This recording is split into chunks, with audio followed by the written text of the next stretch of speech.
to you, a friend or a foe, or an enemy. Yeah? And I will stop by 35 minutes. So please, Mr. Chairman, you need to flag me 5 minutes before time, so I can keep to the time. Yeah, a little bit about the introduction.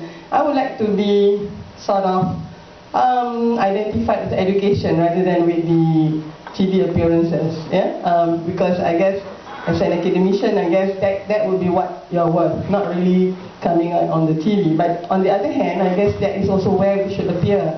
Otherwise, there will be people, who might not be the right people addressing issues to the society, and hence we have so many solutions. But still, we are having a lot of problems. Now, where I would like to start with this is either going to add more to your stress, but Carl Sagan has said that we live in a society exquisitely dependent on science and technology, in which hardly anyone knows anything about science and technology. So that is really, I think, an irony. Then you would be thinking, why am I here, in this institute, Advanced Institute of Science and Technology? I guess because, the level of knowledge is that once you reach the highest, and you realize the more you know, the more you do not know. And that is actually what science and technology bring us, that we are supposed to be more humble than ever. That the more you know, the more you do not know. Now, usually you will have the take-home message before you go home, but I'm going to take it right now. Take-home able message. And if you think that you have known all this, you can actually leave the session before it ends. Yeah? That number one, stress is inevitable. Do not ever dream of a place which is, absence of stress. There will be none. Secondly, burnout is preventable. Well, stress is inevitable, but on the other hand, burnout is preventable, treatable, and manageable. That is totally medical terms. Preventable, treatable, and manageable. Now, coping strategies that work best is identifiable and learnable. You can learn it. And finally, help is always available. I think the most important part is that bit. Yeah? So I'm sure some of you are here, you are not stressful enough. Those who are stressed out wouldn't be here. Just mark my word. And so please, I hope you can go through my lecture and have that, that duty to actually most probably highlight to the friends who are too stressed out to come. And most probably help them. Now this is just at a glance. I have to go back to human life and needs at a glance, and then understanding stress, the importance of stress, the type of stressors, and very importantly, the factor that influence stress management. Some people are just as if they are stress-proof. They don't seem to be stressful. Some are just a freak, just a little bit of stress, they'll be, already off the shilling. So what makes you tick and what makes you explode? You really need to know that. Yeah? And of course, I have to go into emotion intelligence, and you see, people like us who are very scientifically thinking, we are always very high in IQ, but unfortunately very low in EQ. I'm sure you have heard that. And it hurts. And it hurts so much. But most probably, if it's coming from people from our area of being scientists and scientifically thinking, then most probably it doesn't hurt so much. Unlike when you actually have a psychologist here, and they would be, most probably talking from the other side. Yeah? So I would like to tell you first that I'm not a psychologist. I'm a medical doctor. Before I decided to go to medical school, in my secondary school, my best subject was physics and maths. There are 3 engineers in my family. I most probably would become an engineer if I sort of did not decide that I like human being more than the machines, and here I am. So most probably, I hope that I can actually be more relevant to you all.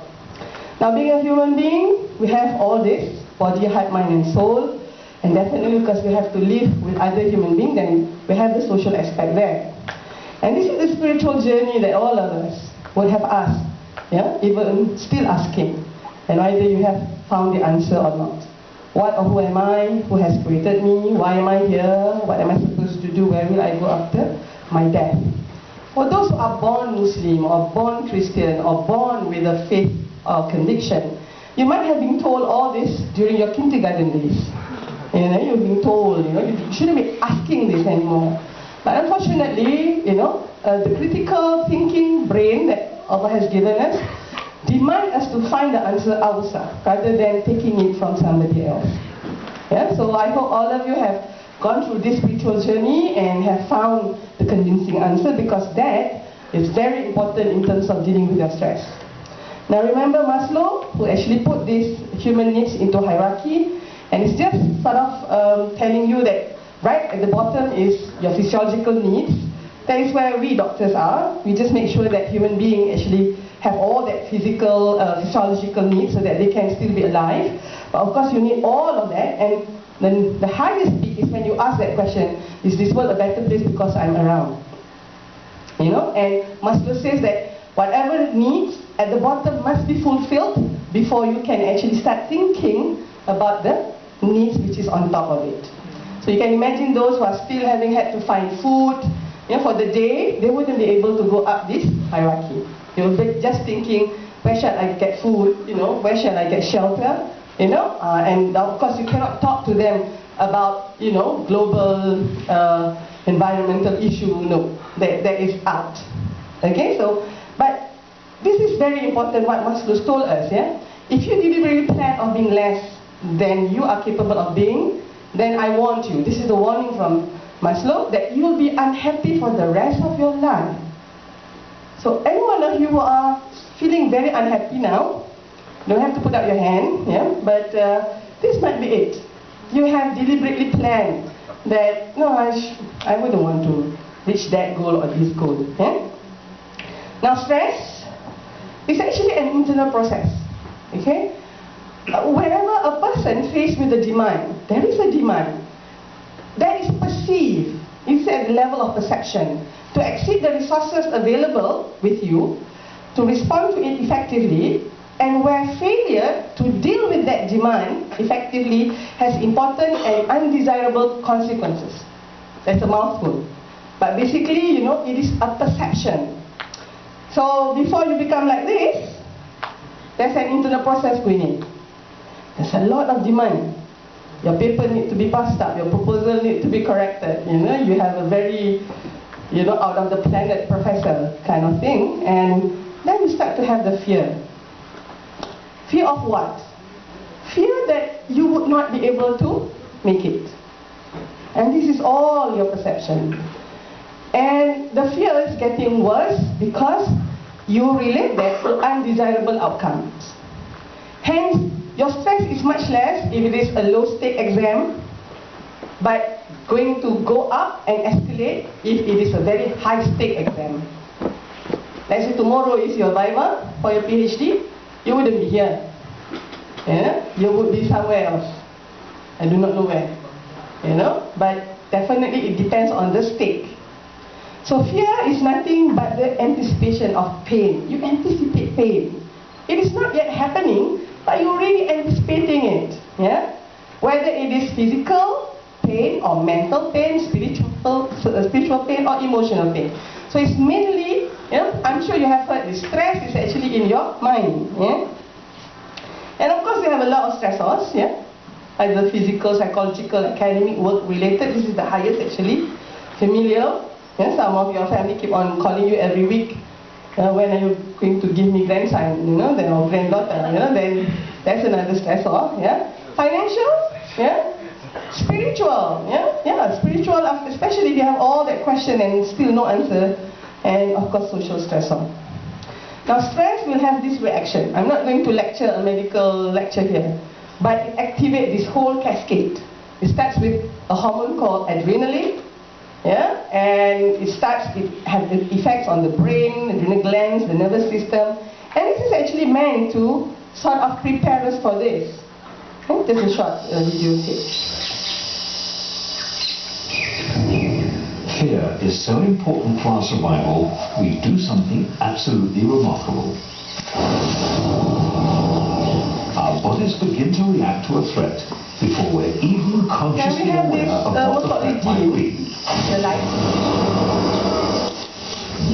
because when we're faced with danger, milliseconds count.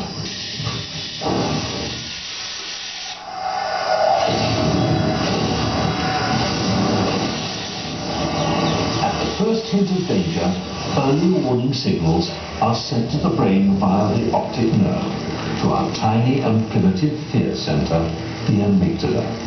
This prepares our body for action.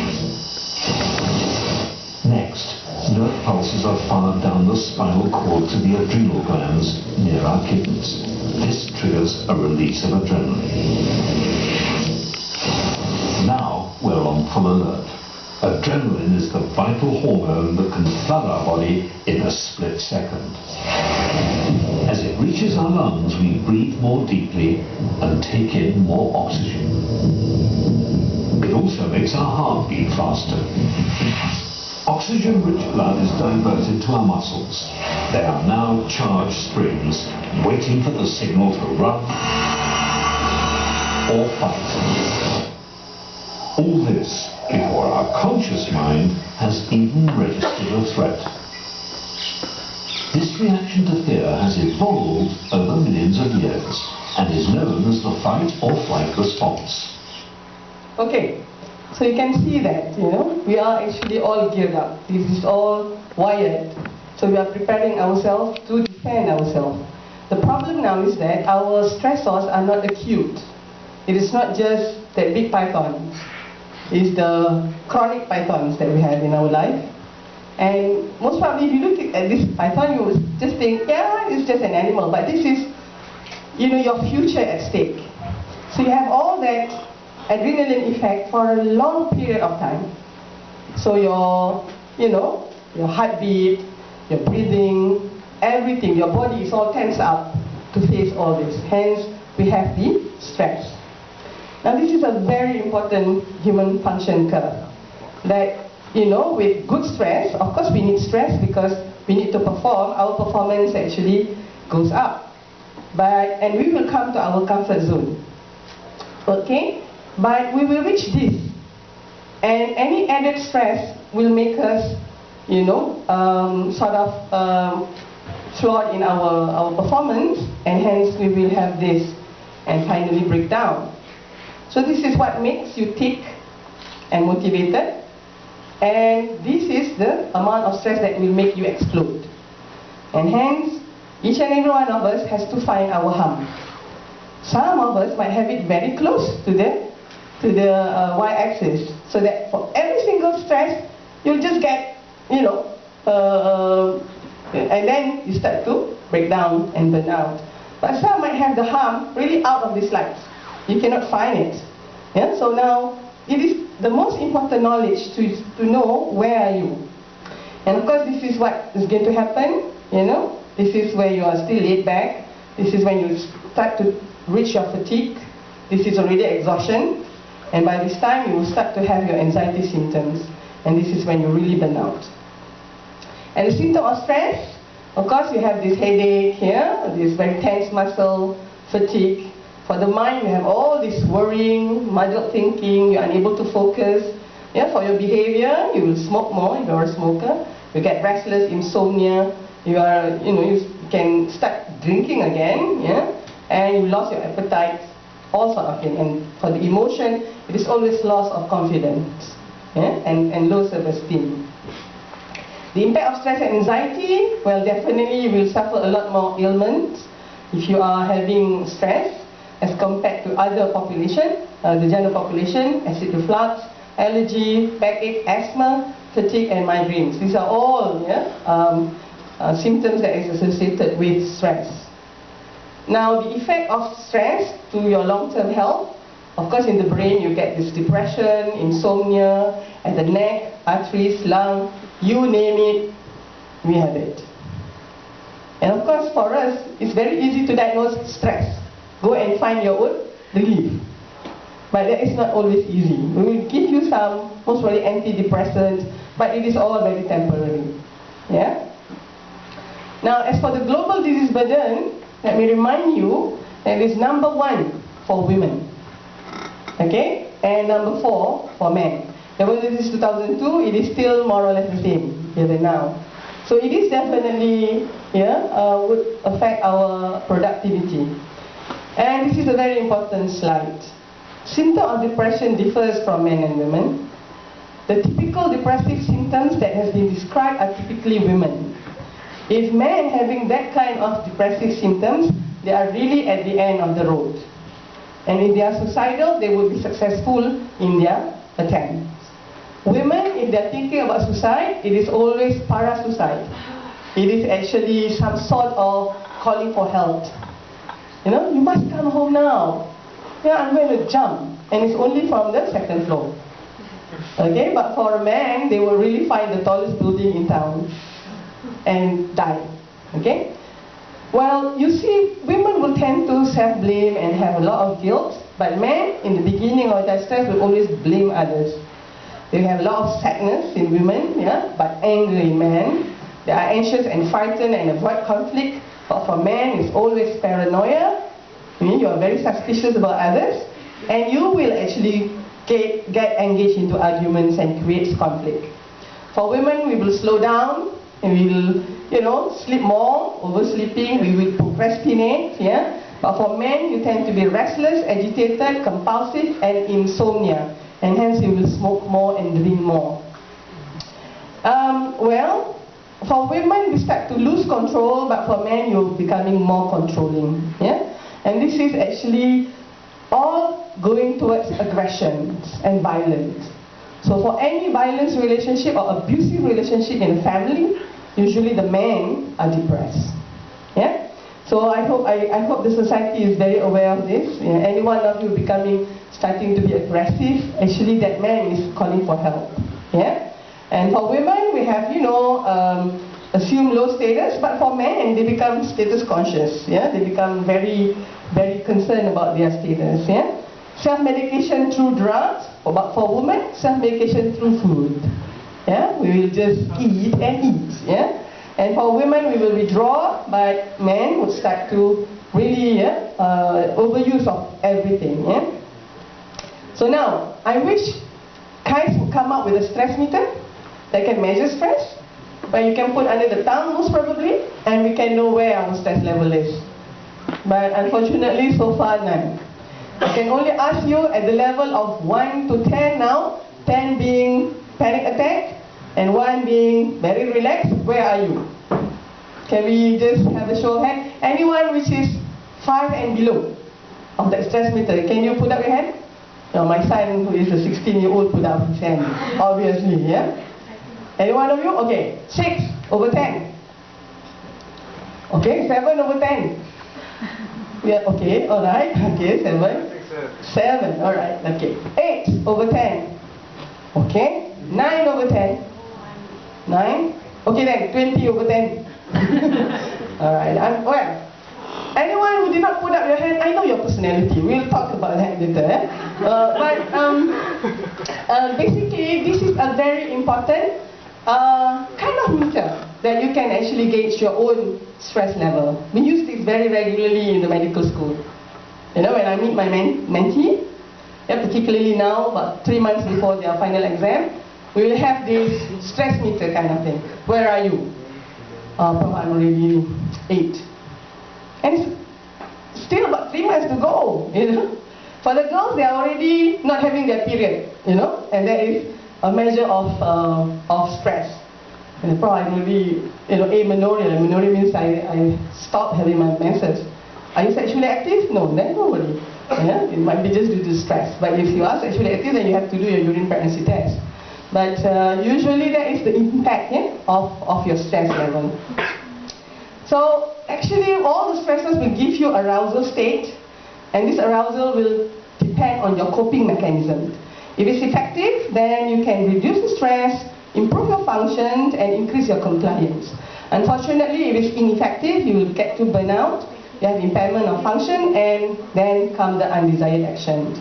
So this is a positive stress cycle, where stress actually we bring around positive responses, decrease the stress symptoms, improve the mood, and it just goes on and on and on. Unfortunately, we always ended up here at the negative stress cycle, where all this thought, these negative thoughts are actually taking impact into our moods and emotion, and we start to take, we start to behave in a different way, and then of course the symptoms come in.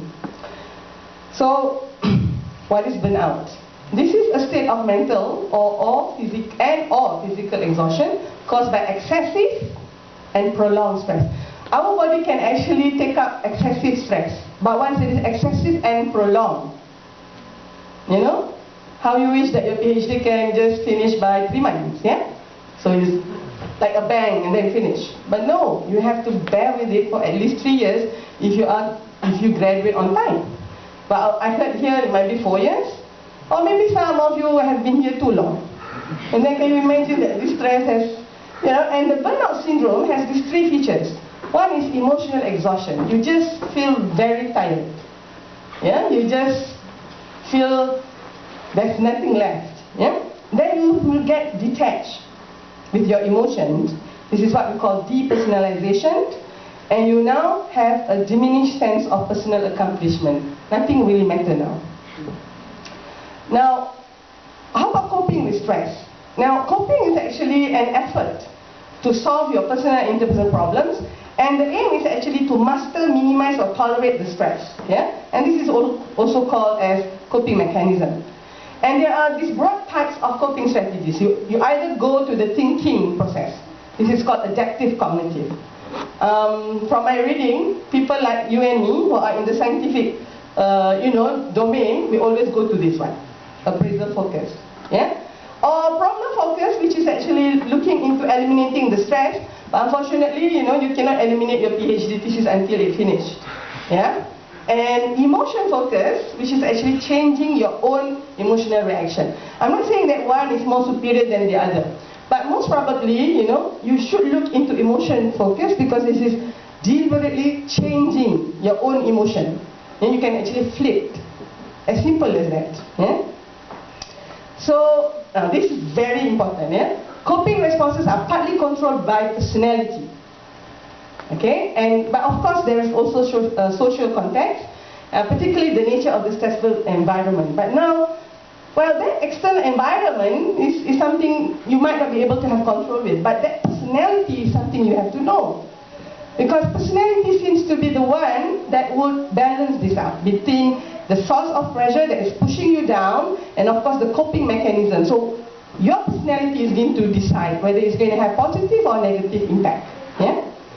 So now, I actually asked Noni to sort of just let you know that any one of you who have not sort of profiled your personality, you should go to this online quiz, DOPE, you can actually do it now. Yeah? It's about 20 very simple questions. And after that, they will tell you what kind of bird you are. Now, I'm sure some of you have done that and you hate it, yeah? Because I'm not like that. So the more the reason why you should be doing it. Yeah, because this self-denial is going to land you into trouble. Okay, now before I learn about this personality diversity, I always think that I have the best personality of them all. Being extrovert, and I always look at people who are quiet as, what a pity. I can just say whatever I like. And that person will just sit quietly there. But after I learned about this personality diversity, mashallah, God is great. Fortunately, not everyone is like me. And I tend to sort of really respect people who are quiet. Because extroverts, you really have a lot of strength. Yeah? But I hope you can learn from extrovert people like us as well. Yeah? And that is actually more towards knowing each other. And in this particular lecture, it is knowing how you deal with stress. Now, type 1 is the peacock. Whenever I describe this, you will think of somebody, if not yourself. Yeah? A talkative guy, somebody who is always very energetic, very cheerful, optimistic, no matter what. He or she seems to have energy coming from where I do not know. Yeah? And they always make their presence, really felt. They will make a lot of noise. You can actually hear them coming, from their, the way, they will always wear high heels for women and make their, and if they are wearing something new, they wouldn't stop until somebody noticed that. And if nobody does, they will say, don't you notice anything? Yeah, these are the person who will tell you directly. The the heart of the party. You really want these people to be around. Unfortunately, these are also compulsive talkers. They just talk and talk. They exaggerate, they elaborate. Any short story will become very long when it comes to these people. Their main interest is themselves, and hence they don't remember names very well, because their interest is always me, myself, and I. If you are looking for a secretary, don't choose this person. Your minutes of the meeting will be everywhere. Okay, so this is definitely not the right person for that. Let me introduce you to the eagle, who is the born leader, very charismatic, very confident, very dynamic, strong-willed, very decisive, not easily discouraged, and very independent and self-sufficient. The peacock will always make sure that she will have friends around. She would not enter the cafeteria if she's alone. She couldn't imagine that. But this guy would just go in, couldn't be bothered, If you're telling him that a friend is being admitted to the hospital, then he would ask, why? Some viral fever? Don't worry. He'll be out by 2 days. So he would not visit. But if he actually is going to be admitted tomorrow, don't worry. You don't have to visit him, because he doesn't mind. This is the type of person, But on top of that, they are very bossy, very impatient, very quick-tempered. They have controversy and arguments for breakfast, lunch, and dinner. They really love that, and they won't give up, very inflexible. So, but this is the person who's very easy to change. Unfortunately, they always get along with this bad habit because nobody dare to actually, tell that to him or her. It takes another eagle to do that. Okay? Now, these two, the peacock and the eagle, they are the extroverts. Now, when you do the test, you will see that you will have highest marks for either the two, or these two. If you have like one extrovert and introvert, you are masking. You are pretending. And it's okay, you survive with that. But you have to really know who you are. Some people think you are the extrovert, but actually you are introvert. It's just that life circumstances has put you into that environment. So the owl is the deep and thoughtful, the perfectionist, the high standard, the serious and purposeful, the philosophical and poetic, very sensitive to others, and self-sacrificing. It's okay. It's okay as long as everybody else is happy. And unfortunately, they are very moody and very easily depressed. They enjoy being hurt. They remember the negative. And has this false humility. Sorry to say, this seems to be very caring, but they really need to be convinced that they also matters and important. So they are the one who will visit, your friend who's being admitted for a week, maybe twice or thrice. When he falls sick, you better go and see him in the hospital stat. I mean, even today, because in his hand he has this attendant list of those who has come and who has not come. Okay? And I guess most of you are of this. In my usual presentation, by this time I will have a lot of noise, particularly by these people. But now I'm almost quiet, So I guess you are a lot of this. And that's not surprising because most of our scientists belong to this. You have to have this quality to be able to be in KAIST, most probably. And most probably not this peacock. This most probably will be in the Arts Institute or, well, I do not know. So, and let's look at this dove. The easygoing, the relaxed, the patient, the well-balanced, the quiet one. These people is very good at keeping their emotions hidden. Are you angry? No. Are you mad then? No. Are you happy? Oh, not so. So how do you feel? Whatever. Whatever. Okay? And they will avoid conflicts no matter what. But the most glaring deficiency of these people is that they are very indecisive and they will avoid responsibility at any cost. if you put them, really going to be responsible about something, they will find their way and they will disperse their responsibility. And let's say there's something wrong, this person will be able to say, I'm so sorry, but actually I went to this person and that person says this and this, and at the end you will see that that burden of being wrong is now dispersed to others. And he or she will remain to be angelic and, no, it's not my problem. Okay? So this is more or less our personality. Now the dove, who is the shy, friendly, sensitive, patient, moderate, supportive, now they will always put people's welfare first. They want friendship, to be supportive, caring member of the group, the security of belonging. They are really very important for them to be involved. The peacock, this is the confident talker, warm, outgoing, flamboyant, put people before tasks, wants popularity, and to be the center of attention all the time. Now when I'm telling you this, I'm not saying one personality is better than the other. Please, if any one of you get out of this lecture thinking that you are having the best personality, excuse me, that's not the purpose of this lecture. It is to remind you that the other people are as important. And you have your shortcoming as well, and people are having difficulty trying to live with you. You see?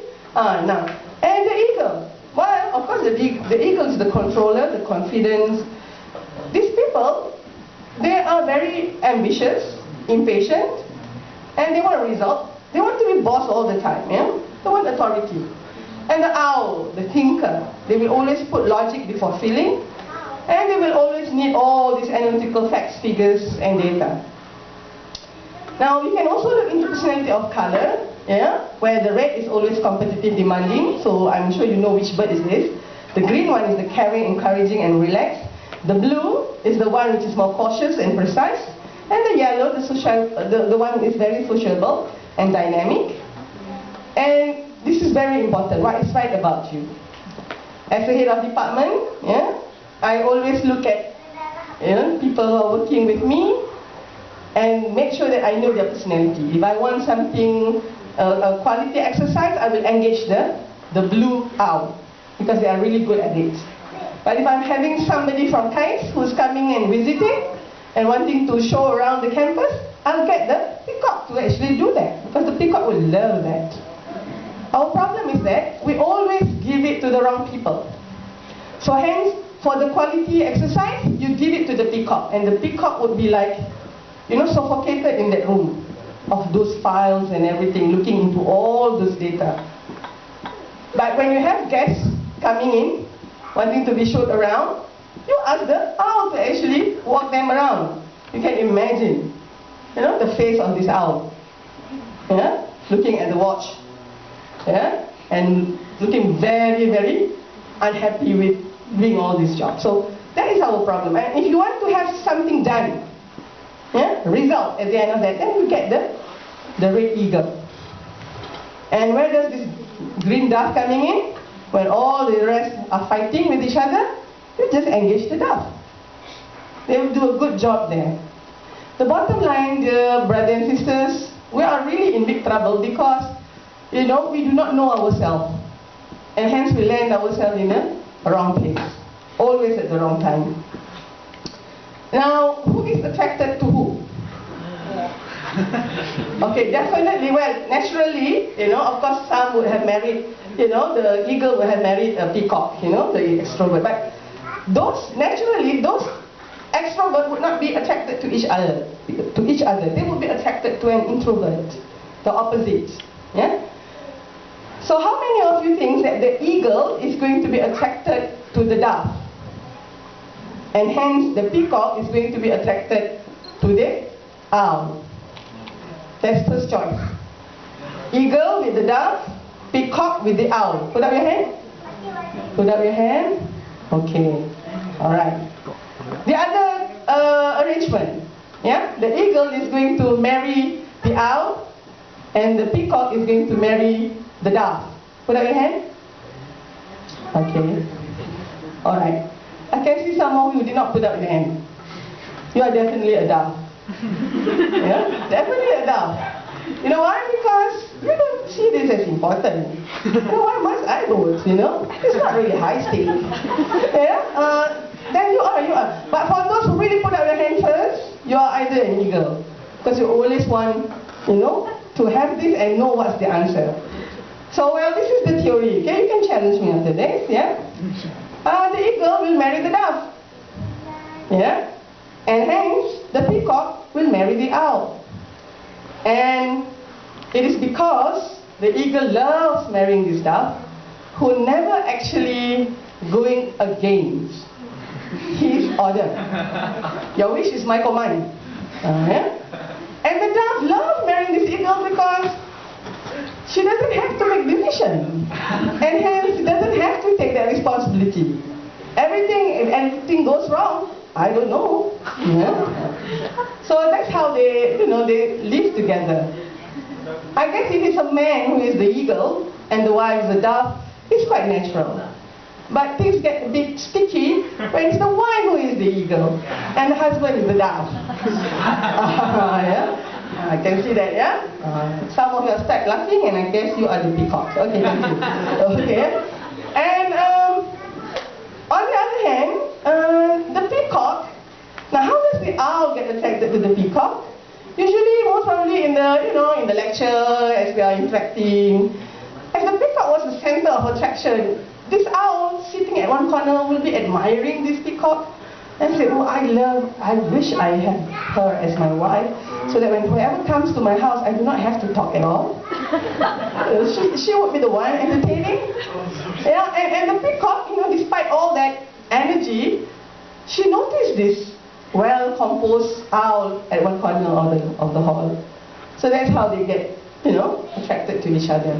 But I guess, even on the first day of their marriage, they're going to have some problem, because the owl will spend close to 1 hour in the bathroom doing whatever. And the peacock is wondering, what took him so long? And if it happened that the peacock is the one who was in the bathroom first, the owl will have a terrible time trying to clean up the place, making sure that the toothpaste tube is well straightened up, because the peacock will just do it like that. And every time you remind the peacock to be not doing that, she will not remember. She will just do it.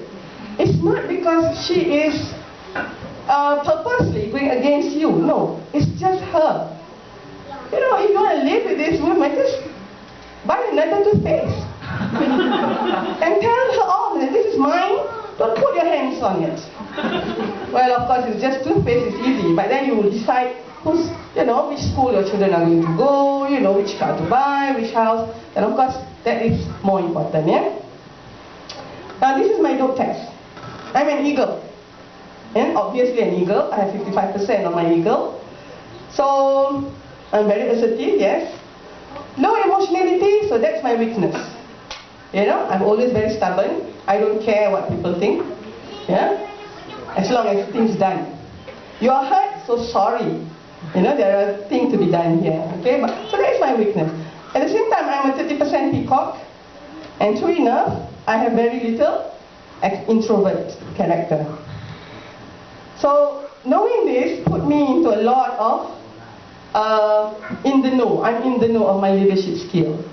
I say an eagle, I manage and I direct. I'm very fast in making decisions.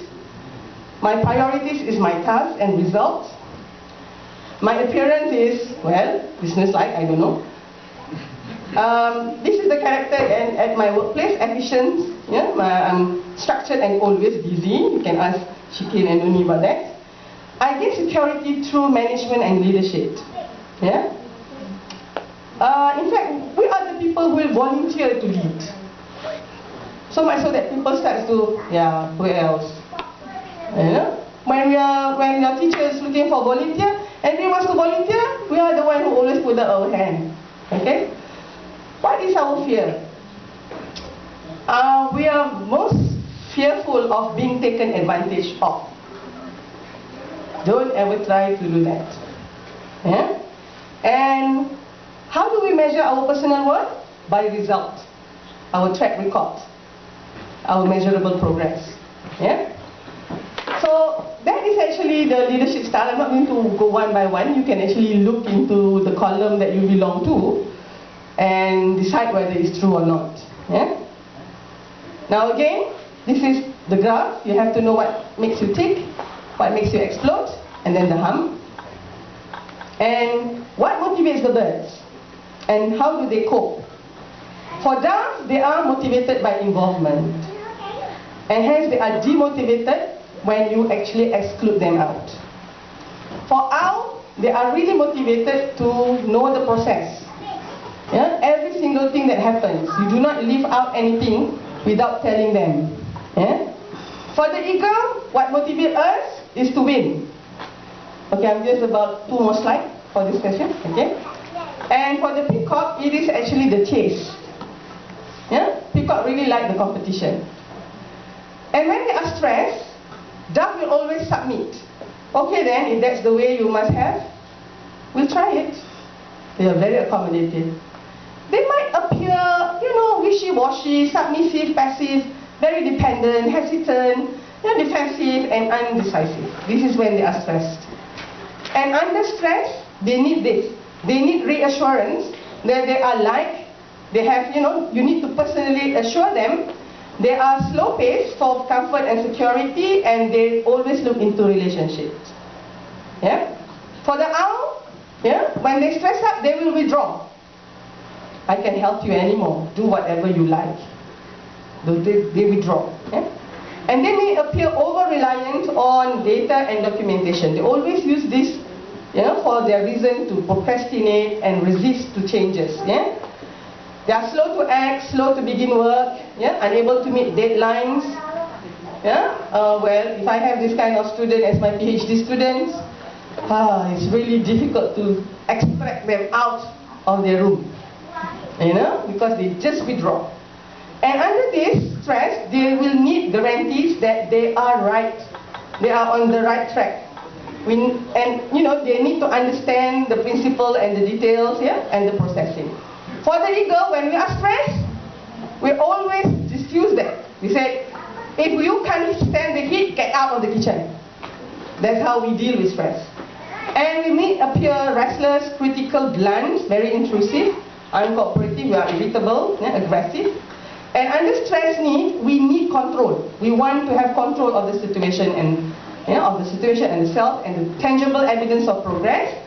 For the peacock, when they are stressed, they will disregard, they will displace that. Hey, let's get on to something more positive. These are the way, peacock will deal with their stress. Unfortunately, they will appear manipulative, over-eager, impulsive, inconsistent, very superficial. And under the stress, they need to get more credits, actions and interaction. So in short, the dove will say, okay, I will play along in the depth.